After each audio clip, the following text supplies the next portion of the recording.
Well, most of you already know, but this is not a rerun this week. We are continuing on what I'm calling a mini-series on tolerant submission versus unrequited love. So this is part 2, okay? All right, so last week we talked a bunch about the submissive part for women. I want to open up today with looking at verse 21 of Ephesians chapter 5, where we finished a couple weeks ago.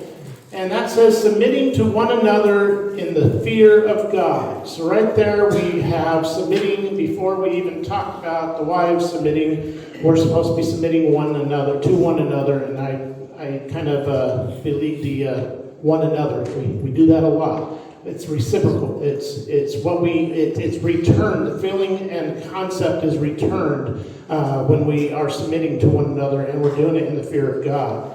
And just as a reminder, the submit here does mean to yield to one's admonition or advice, absolutely.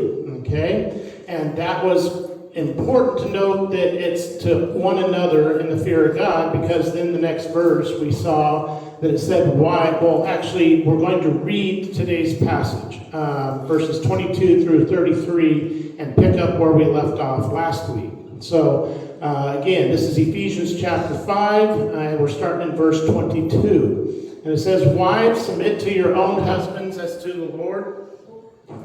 Lost it. Wives, submit to your own husbands as to the Lord, for the husband is head of the wife, as also Christ is head of the church. And he is the Savior of the body. Therefore, just as the church is subject to Christ, so let the wives be to their own husbands in everything. Husbands, love your wives, just as Christ also loved the church and gave himself for her, that he might sanctify and cleanse her with the washing of water by the word, that he might present her to himself a glorious church, not having spot or wrinkle or any such thing, but that she should be holy and without blemish. So husbands ought to love their own wives as their own bodies. He who loves his wife loves himself. For no one ever hated his own flesh, but nourishes and cherishes it, just as the Lord does the church. For we are members of his body, of his flesh, and of his bones. For this reason a man shall leave his father and mother and be joined to his wife, and the two shall become one flesh. This is a great mystery, but I speak concerning Christ and the church.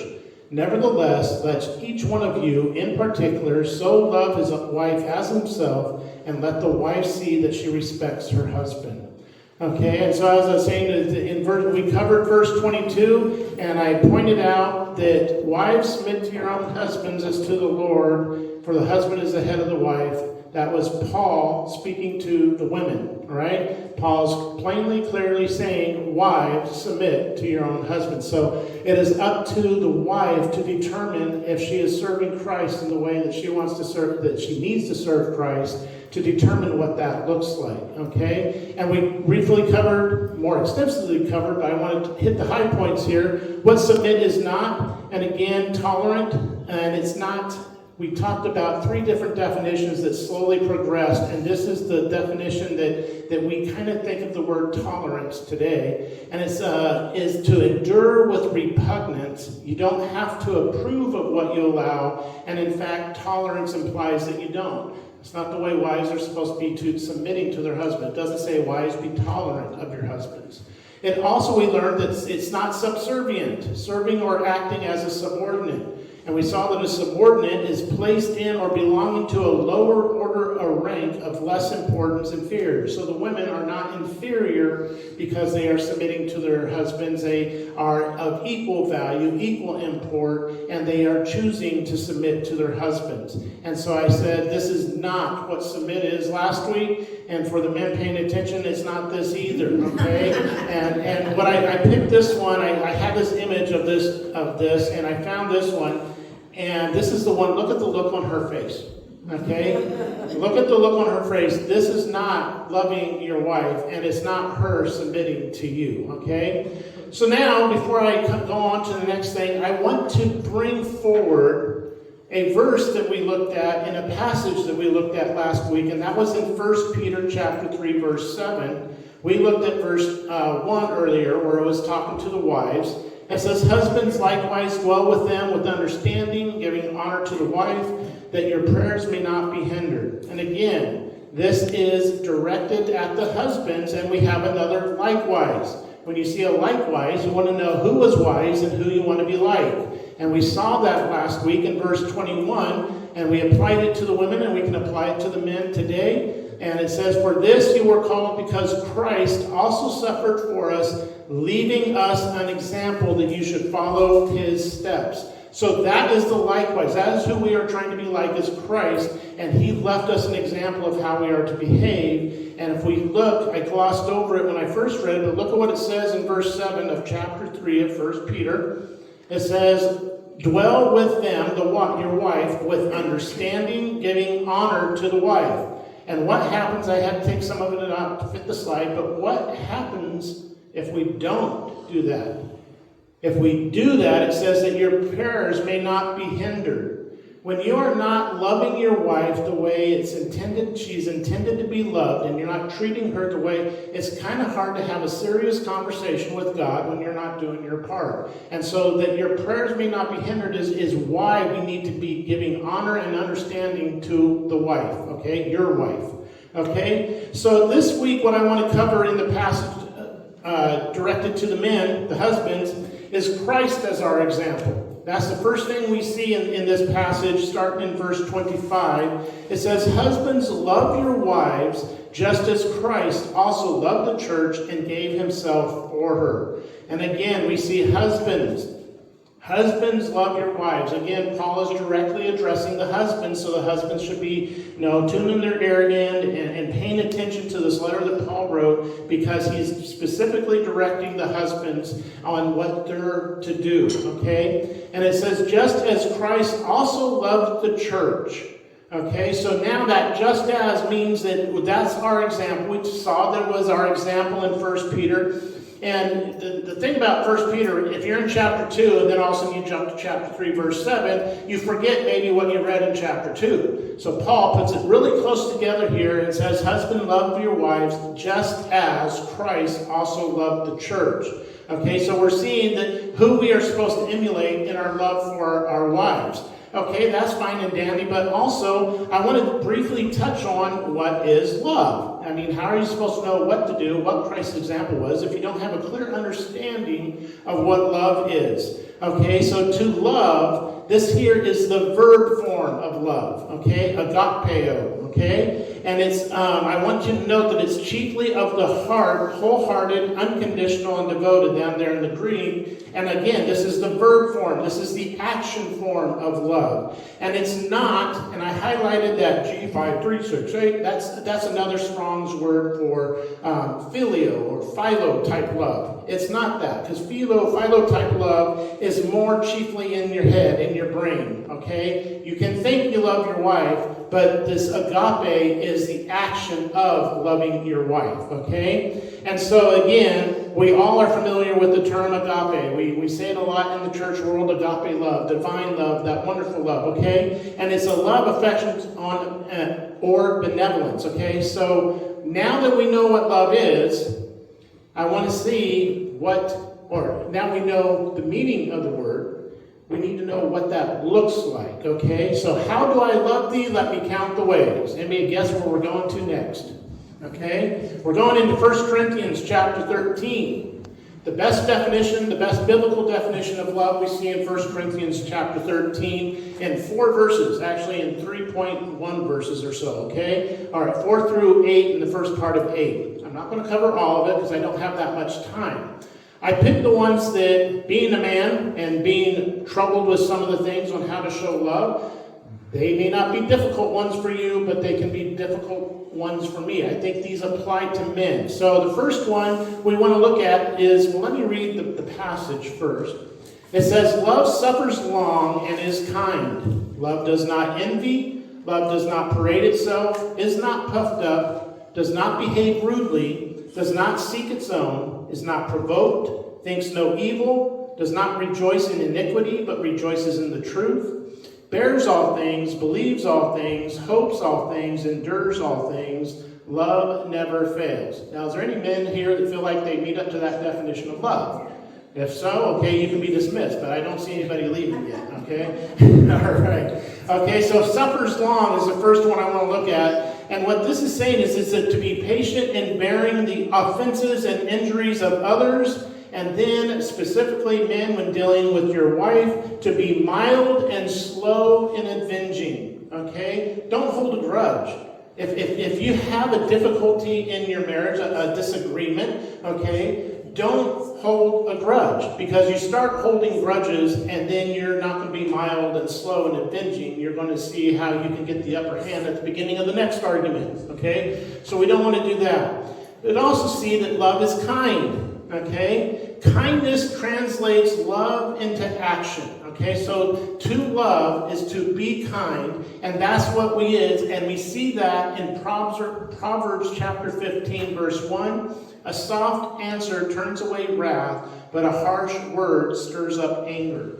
Okay, I know I, for one, is that I grew up in a family that he who speaks the loudest is heard, and so I can really start amplifying my voice, even when it's just in a conversation with Josie. And it's one of those things I have to be reminded of. And she'll say, don't yell at me. And I remember the first few times she'll say that, don't yell at me, I'd be like, I'm not yelling!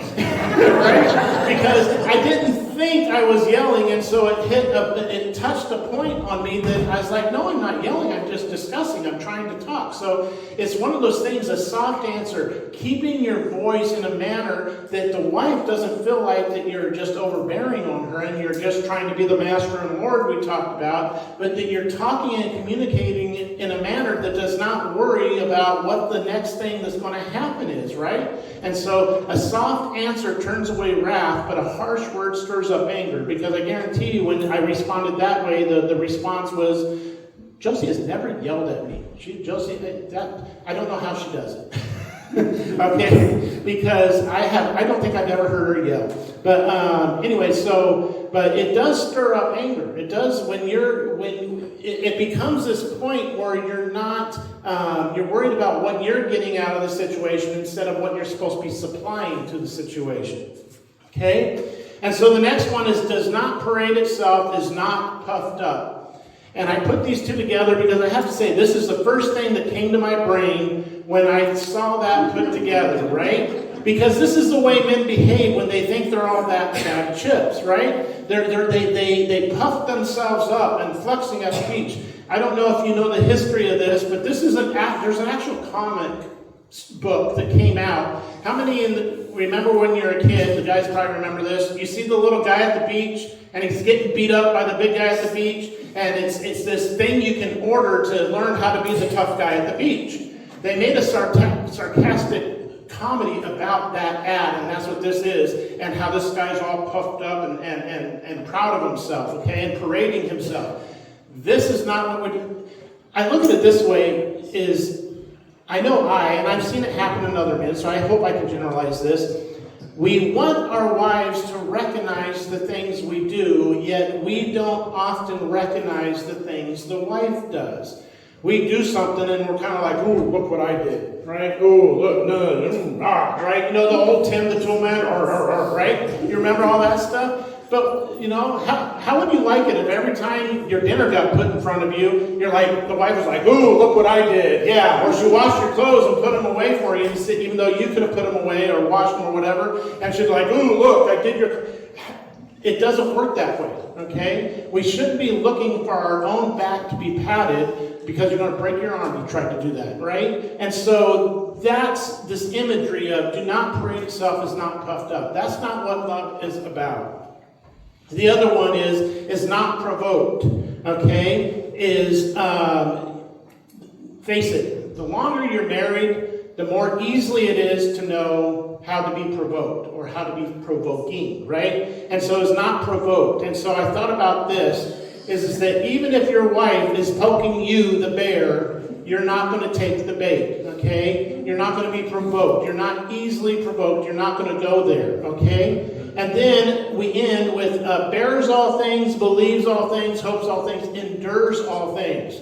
I'm going to turn around and use the same picture. Okay? We bear that poking, right? We bear that prodding from our wives. And we're not supposed to try to poke back or attack or go on the attack, even if we feel like our wife is like poking the bear, you know? Because again, face it, as a relationship develops, as we grow in our relationship, what we have is that we know how to press the other's buttons.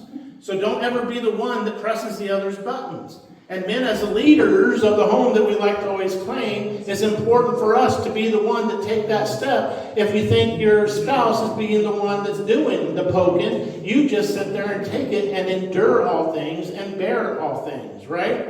Okay, and then the other aspect is love never fails. Never fails. You never stop loving her. Even if she's poking the bear, you still love her, right? So love never fails. Those are just a handful of the ones that we could delve into on what love is, but those are just the ones that I picked to pick on the men for, okay? So here we see that husbands, love your wives just as Christ also loved the church, okay? And gave himself for her. Now here's a little concept I want to try to get across to you. I have a little blurb, but let me give you a precursor to it. This gave himself, what Christ did in giving himself. Sometimes, you give a gift, and we may not always recognize the essence of the gift or the heart of the gift. And so when we see gave, we can sometimes oversimplify what gave himself means, okay? This gave himself in a Jewish society is what this blurb comes from, what that giving himself entailed, okay? And it says, this may have originated from the Jewish formulas of excommunication. Excommunication meaning Jews would be like, you did something really bad, you're not even one of us anymore. Go away, you're kicked out, you're done. That's excommunication. And it says, because a person banished from the theocratic assembly, because Israel was supposed to be run by God, God was their head, he was their leader, so that's a theocratic assembly, was regarded as deprived of the protection of God and delivered up to the power of the devil. I think that last statement was regarded as deprived of the protection of God and delivered up to the power of the devil. That's what happened to Christ when he gave himself up. But he was God. Yeah, he was God, but he laid down his Godhead so that he could die on a cross for us, right? So that the devil could pick on him, right? It's like saying, God, one of the vivid images I have of the day of the crucifixion is when the world went dark, right? Darkness fell because God could not look upon his only son because of the sin that he took on himself, right? He gave himself up to that behavior, and that's the type of thing that we're talking about when we want to say that we are to love our wives just as Christ also loved the church. We have a pretty high standard that we need to attempt to meet on our day-to-day lives with our spouses. Okay, and then continuing into verse 26, it says that he might sanctify and cleanse her with the washing of water by the word. So first he might sanctify and cleanse her. These are very religious. You think about the Jews in the Old Testament and the sacrifice system and the priesthood and all that. There's this idea of sanctifying, purifying, making it clean, and the cleansing. That's what Christ did for the church, okay? And I'm going to get a little bit into how does that relate to a man and his wife. We're not going to offer up, and cleanse her. I'll get there, okay? Because it's also by the washing of the water by the word. And so again, a washing, it's like the ceremonial washing. Remember, in a bad sense, Jesus was like getting on the Pharisees and the Sadducees saying, you do all these rituals for washing cups and pans and everything, and you forget the whole point of what it means to serve. And so again, by the word. So by doctrine, the idea of baptism, the idea of doctrine to salvation, all these things, I think sometimes we overly theologize, is that a word? We over-doctrinalize the statement that this passage is saying, and we're only talking about the things in the Bible about salvation and baptism and walking with God and sanctification. And I think there's another aspect of this, because in John chapter 17, verse 17, John chapter 17 is probably one of my favorite chapters in John. It's a prayer Jesus prayed on his last night, okay? And it was all about us and his disciples and who he is dying for, okay? And so here, early in the chapter, verse 4, when Jesus is praying, he says, "Sanctify them by your truth. Your word is truth." Okay? This, I'm going to try to get across the concept. I'm having a hard time verbalizing. But our words to our wives, they take as truth. Okay? When we speak to our wives, when we insult our wives, or when we say something good about our wives, that's the level of sanctify I think this has as a double meaning. Sure, it's got a theological sense, but it's also got a day-to-day sense that the things we say to our wives are more damaging or more uplifting than what somebody else would say to them or about them. Okay? And so it's important that we recognize the words we say to our wives are very impactful. Okay? And so by sanctifying, we want to make sure we're saying the things that are uplifting them. We're saying the things that help them, the things that encourage them, not the things that beat them down, and not the things that make them not want to get up in the morning. Okay? And so then, continuing in verse 27, it says that he might present her, again, Christ speaking about the church, that he might present her to himself a glorious church, not having spot or wrinkle or any such thing, but that she should be holy and without blemish. Okay? That he might present to himself a glorious church. So he's giving, I'm going to show a picture here a little bit, and I toyed with whether I wanted to use it or not. But this glorious church, he's spot or wrinkle. Paul is giving us the essence of a visual of being dressed and splendid, gorgeous is what that glorious can mean. And so he's showing that, but then also it's talking about not having spot or wrinkle or any such thing. It's nice and clean. And like I remember spot or wrinkle, when I was in the Army, we wore what they called BDUs, battle dress uniform, the camouflage stuff, right? The camouflage stuff that you're supposed to go out in the woods and not be able to be seen. And they had us iron them. When we had the whole intent behind those is the more wrinkled the better, because it breaks up the outline, okay? But you used to get applauded for how much starch you could get in your BDUs to make a nice crisp seam that you could cut somebody with how sharp that seam was on your BDUs, okay? That wasn't the intent, but this whole idea of spot or wrinkle, we were trying to really just ramp up ourselves and be like, ooh, look, that whole puffed up, right? We're trying to see how good we could do it, okay? And so Paul's given us the imagery of an outfit or the way we adorn ourselves, or the way that the church is adorned, and therefore the wife is adorned, okay? And that she should be holy and without blemish, okay? I like this. Without blemish can also mean unblameable, okay? Josie hates it because I'm the type, I'm always, for lack of a better way to put it, I want to know who's at fault on something. Because if I'm at fault, I want to know it, right? And so anytime a situation comes up, I want to be like, okay, what's the root cause? Who blew it?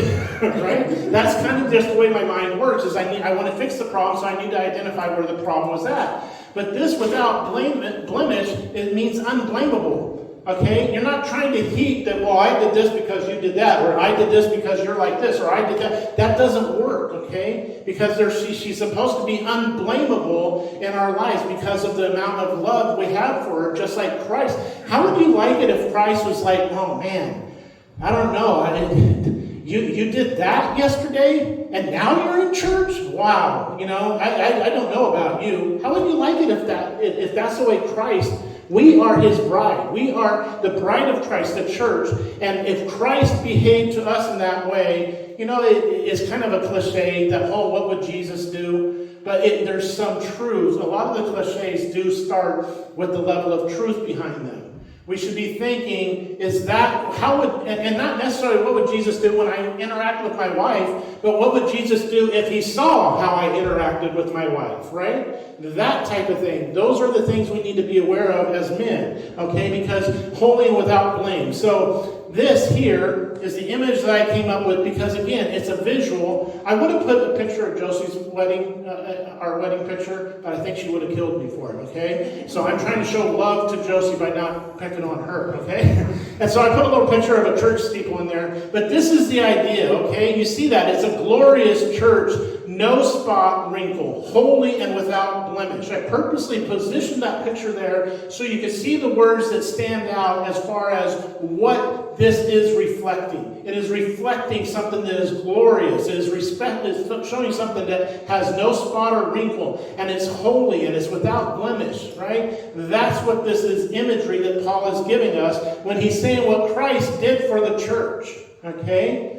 And so here's the verses that I covered, much like I did last week. I considered using the Hawaiian pidgin again, but there's language in the version that's more Hawaiian than not, and so it wouldn't have made sense if I tried to read it. You'd be like, I liked your sermon better without it, so I didn't put it. Okay, but we see here, look at the words that are highlighted and envision them as a husband to your wife, okay? You're going to love your wives as Christ loved the church. He gave himself for her, the church, that he might sanctify, cleanse her, washing of water by the word. He might present her to himself a glorious, not having spot or wrinkle, holy and without blemish. Right? Those are all very vivid pictures of the way we're supposed to treat our spouses, okay?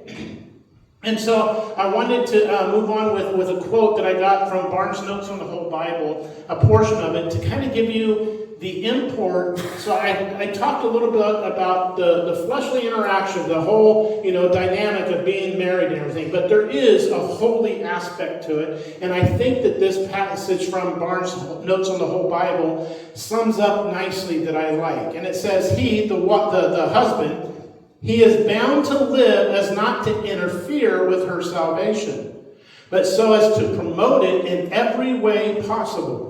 He is to furnish her all the facilities that she may need to enable her to attend on the worship of God and to throw no obstacles in her way. Catch that, men, because I think that's the biggest problem men have in their marriage is we throw obstacles in our wives' ways, and to throw no obstacles in her way. The husband is to set her the example, to counsel her if she needs counsel, and to not order her if she needs order, not dictate to her if she needs dictated to, no. To counsel her if she needs counsel. And usually counsel, in my mind, is encouragement, right? It's like, how can I help? How can I assist? Those are the things, okay? And to make the path of salvation as easy for her as possible. If a husband has the spirit of self-denial of the Savior, he will regard no sacrifice too great if he may promote the salvation of his family.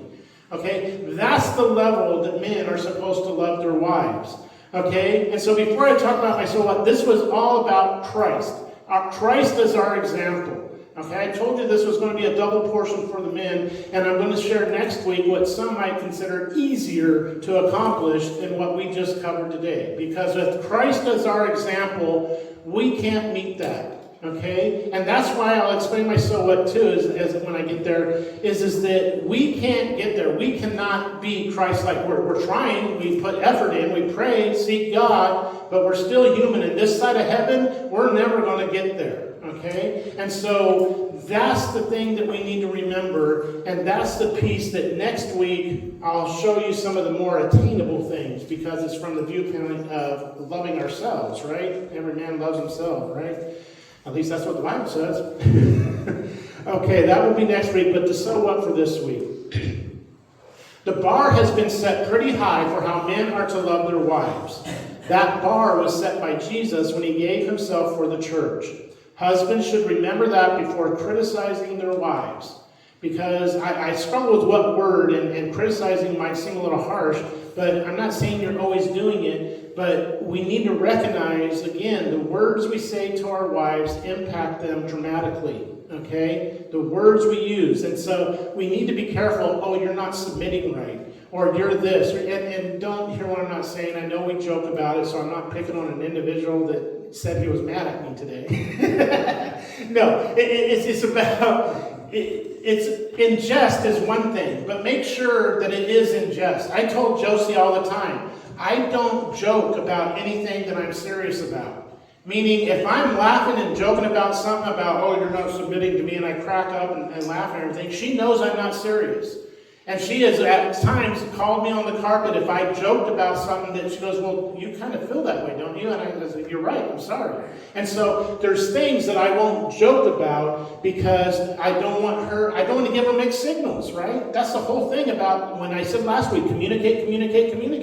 We need to be aware, we need to want to do this stuff. We want to put in this effort, okay? And so that leads me to my point to ponder. And this is not all about men, because I'm going to have part of the question for you ladies as well. It says, husbands, because I guess my message to the women today, just because I preach this sermon, don't put your husband to the test. Right?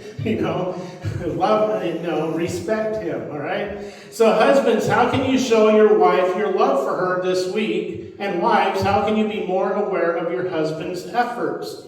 I think that's one of the big frustrations. I know it's happened with me, and I've heard enough other men talk about this, is that you do something for your wife and she doesn't even notice it. And you think you're being very loving, you're being supportive, you're being this, you're being that, and you think, I'm doing this because I love my wife. I'm doing this not because it's my job to go do a 9 to 5. It's not that, no. But there's some things you're like, I'm doing this because I know that my wife would want to, and then the wife doesn't recognize it. But that's why I say the message of the title is Unrequited Love. You don't do it so you get the pat on the back. Remember, love is not puffed up. Right? And so my point behind this is, if you're not thinking that way as a husband on what you could do special for your wife this week, then maybe you need to start. And the other aspect is, wives, if you're not recognizing the effort that your husband puts into something, maybe you need to start. Okay? Because it's just like submitting to one another. A marriage is just a big one another. Or a small one another, I guess, because it's just two people. Right? It's a one another. You're in it together. You're supposed to be working together, not apart from each other. You're not supposed to be bumping heads. You're supposed to be hugging. Okay? All right. And then, so for next week, continue memorizing Ephesians chapter 6, verses 10 and 11. And then I'm taking a break. We'll get through the rest of Colossians, but I think it's really good. Read John chapter 17. It's a prayer of Jesus. You can see the mind of Christ in that prayer. There's a lot of good information in that prayer, and I think it fits nicely in this point and where we're at in Ephesians. So for this week, read John chapter 17. Okay?